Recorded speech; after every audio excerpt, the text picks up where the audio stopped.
So what is the most important factor for developing more consistency on your topspin ground strokes? It's all about your strike zone. What happens throughout contact is critical to be able to consistently hit the ball to your intended target with a lot of effortless power and consistency.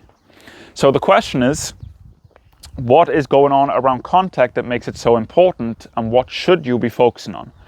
Now, for this demonstration, I'm going to be using the Billie Jean King iCoach. It's a very nice training device. It allows you to break things down and focus on the mechanics. If you are interested in looking at this, then you can find a link either at the end of this video or somewhere below it.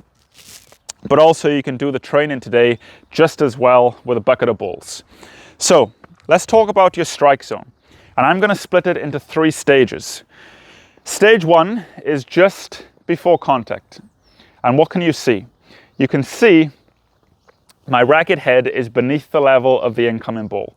Many players swing on more of a horizontal basis, and it results in them pulling the swing across their body, making it difficult to develop any topspin, and as a result, it's difficult to hit with consistency.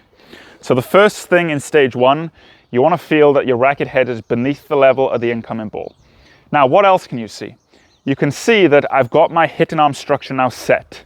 The strings are pointing to my intended target, and I'm going to stabilize everything from this point. And what you're going to see now, stage 1, I now move to stage 2 by lifting from the shoulder, and stage 2 is contact. Now, what can you see at contact? First of all, the contact is roughly in line with my front foot, approximately. The strings, the racket face is vertical, straight up and down. It's not closed over the ball, but also it's not too open. And again, I'm stabilizing this whole hitting arm structure. From stage 1 to stage 2, all I've done is lifted from the shoulder and uncoiled from the ground up. And now let's go to stage 3. I'm going to continue to lift low to high out towards my target to this point. And stage 3, again, you can see I haven't added any wrist movement here or forearm movement. I'm just lifting out to my target. And this is what we call the hitting zone or the strike zone. Very, very important. Since now think of it this way.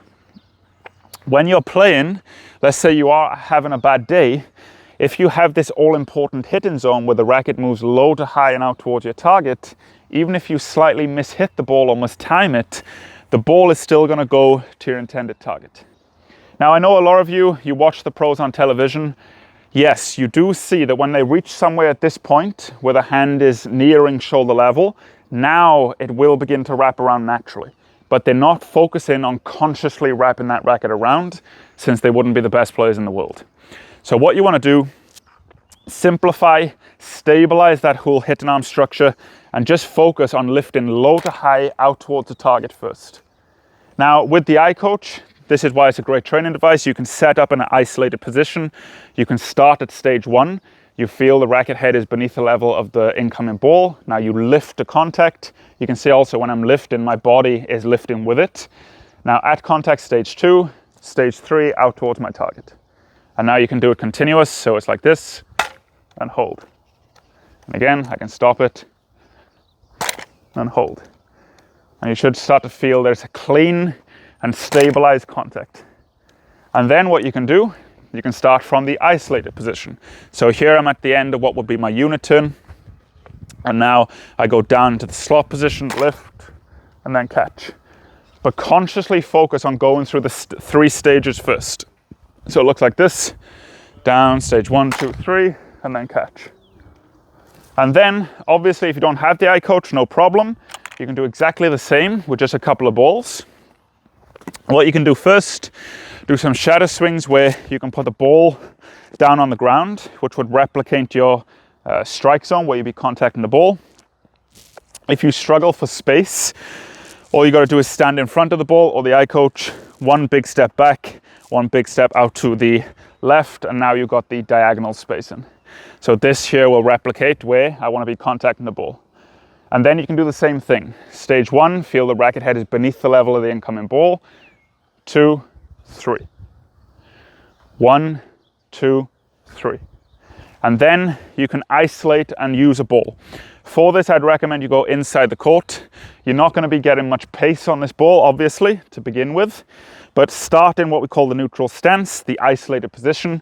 You can start from your slot position and just focus now on stabilizing your hit and arm structure and lifting out to the target, moving through those 3 stages.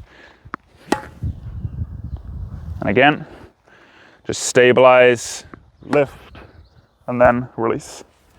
And just go through that. Then again, you can go one step further to where you go from the isolated position. So at the end of the unit turn, okay, all looks good. Toss, down, lift. Focusing on going through those 3 stages, stabilizing throughout contact. So that's the basis of today's video. I want to pay credit to OTI instructor Nadim Nasser. This is where I got the idea from, where he talks about these stages on the forehand. And yeah, I hope this helps you. If it did, please let us know in the comments below. And also, if it did help you, please go ahead and share it with one of your tennis friends, since it's going to be very good advice for them, since they're also going to be able to develop more consistency on their ground strokes. But thank you all for watching. I look forward to seeing you in the next one.